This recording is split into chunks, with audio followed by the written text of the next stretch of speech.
Salut les passionnés, bonjour à toutes et à tous, j'espère que vous allez bien.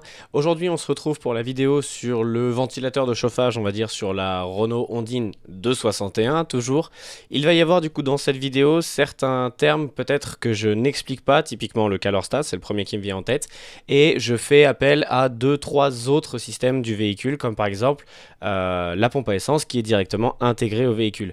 Ne vous en faites pas si vous êtes un petit peu largué, j'ai comme projet de faire une deuxième série de vidéos, on va dire, où ça sera vraiment plus explicatif, où je rentrerai vraiment plus dans les détails, histoire que demain tout le monde puisse répondre à la question mais à quoi ça sert. Voilà. En attendant, je vous laisse sur la vidéo du remontage.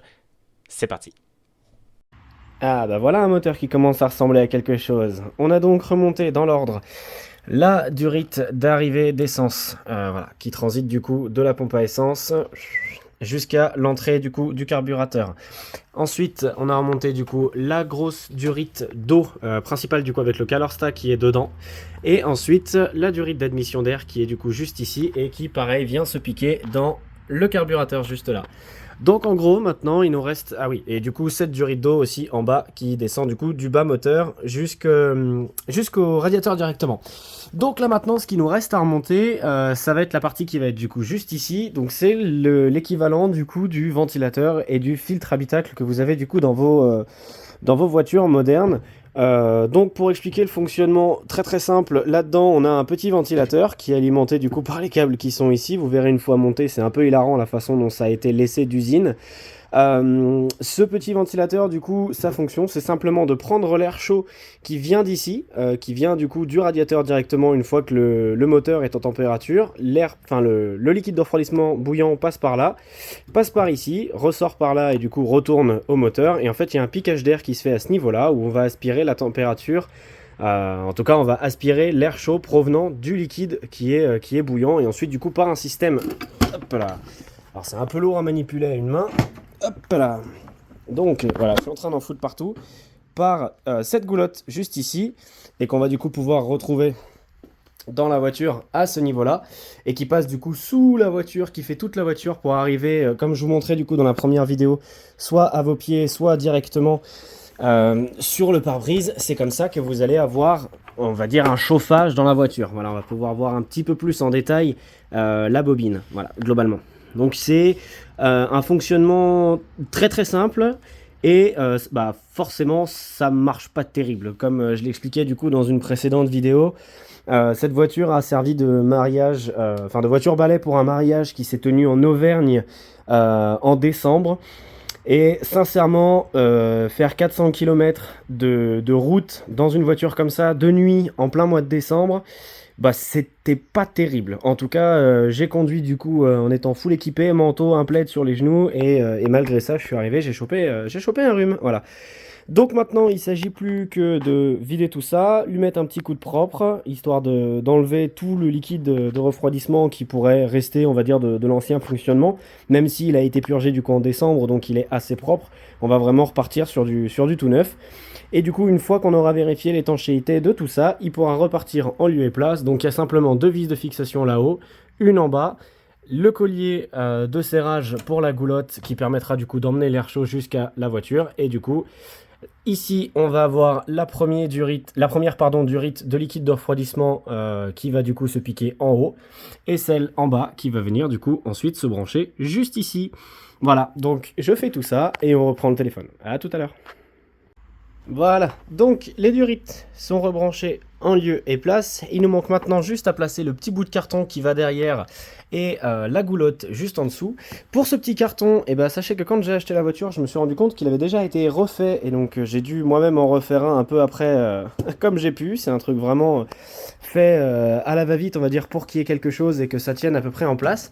Vraie anecdote, enfin plutôt vraie question, si vous arrivez à en trouver ou à m'expliquer comment est-ce que je pourrais retrouver les plans de ce genre de carton, j'avoue que je veux bien parce que sur la documentation technique, à aucun moment j'ai trouvé quelque chose qui en parle. Il y a juste écrit remettre le carton en lieu et place. Donc voilà, sachez qu'en tout cas, si vous avez quelque chose d'origine ou qui s'approche de l'origine, si vous avez des cotes, si vous avez des dimensions, si vous avez... voilà, si vous en avez un en rap d'ailleurs, sachez que ça pourrait carrément m'intéresser. Parce que bon, après effectivement, ça fonctionne très bien avec ce que j'ai fait, mais on n'est pas tout à fait sur de l'origine, donc ça me dérange. Et puis en plus de ça, le rendu final est quand même pas très beau. Voilà.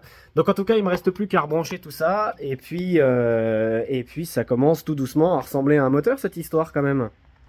Si on s'attarde sur la gueule que ça a maintenant par rapport à ce que c'était quand on a commencé à remonter la courroie, ça recommence doucement à retrouver une tête. D'ailleurs, pour ceux qui se posaient la question, pour les irréductibles perfectionnistes, c'est 6 kilos qui est précommandé du coup sur la vis juste ici. Donc voilà.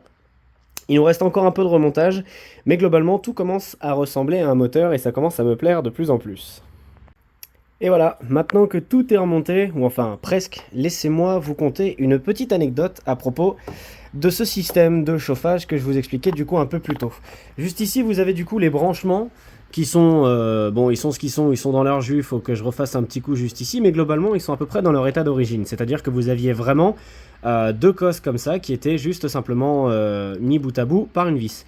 Et juste là, vous avez le système de remplissage d'essence. Vous avez le bouchon d'essence. Donc, lorsque vous faites votre plein, voilà la proximité avec les câbles électriques. Sachant que du coup, je vais vous montrer directement à l'intérieur. Comme ça permettra à ceux qui ne connaissent pas vraiment l'intérieur d'une Dauphine ou d'une Ondine de voir à quoi ça ressemble. Mais du coup, globalement, voilà. Vous avez du coup votre compteur juste ici et vous n'avez aucun bouton. Le réglage du chauffage se fait par ici. Vous avez un tout petit bouton que vous pouvez actionner ou enlever. Étant donné que vous n'avez pas besoin de vos clés pour ouvrir le coffre ou pour faire le plein, vous pouvez tout à fait laisser le contact et donc laisser votre ventilateur tourner. Ce qui m'est arrivé, c'est pour ça que je vous raconte du coup cette petite histoire, c'est que j'ai quand même eu un petit peu peur. C'est-à-dire que me voilà en train de faire le plein de ma voiture, comme ça, à peu près comme ça, jusqu'au moment où je réalise que le ventilateur est encore en train de tourner et que donc du coup dans la vis juste ici passe le courant. Et c'est vrai que l'essence n'est pas du tout inflammable, donc bon, j'ai absolument paniqué, pour ne rien vous cacher. Effectivement, ça a été un peu le branle-bas de combat en me disant oh putain, si jamais j'en mets partout, c'est compliqué. Sachant qu'encore une fois, comme c'est un vieux véhicule, je ne sais pas si les anciens pourront le confirmer, mais lorsque vous faites l'essence, donc déjà c'est pas forcément très accessible, mais en plus de ça, les nouveaux systèmes à clapet fait qu'il y a tout le temps du rejet qui arrive ici. On ne peut pas enfoncer le pistolet suffisamment loin pour supprimer du coup ce clapet anti-retour en fait, et du coup ce retour de carburant. Ce qui fait que du coup la plupart du temps quand je fais mon plein, j'englobe le bouchon avec un tissu on va dire, histoire d'absorber l'excédent d'essence, justement pour éviter d'en avoir un peu partout là-dedans, pour en avoir qui coule évidemment sur la carrosserie ou pour en avoir de façon plus générale projeté sur le moteur, mais surtout pour éviter d'en avoir dans le filtre habitacle. Parce que j'ai pas spécialement envie que quand j'allume le chauffage, ça sente l'essence. Et encore une fois, pareil, histoire d'anecdote, ça m'est arrivé. Donc voilà, c'est pour ça. C'était juste une petite anecdote personnelle que je voulais partager avec vous.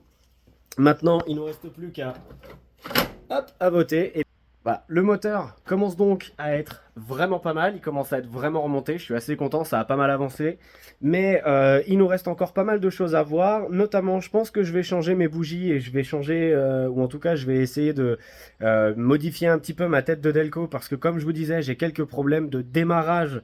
Une fois dans les tours, il n'y a aucun souci, mais vraiment le démarrage pose problème, donc je vais essayer de voir si je peux résoudre le problème, soit avec un meilleur allumage, soit avec des bougies neuves, parce qu'effectivement les bougies, je ne les ai jamais changées, donc elles ont quoi? Elles ont pas loin de 7000 km.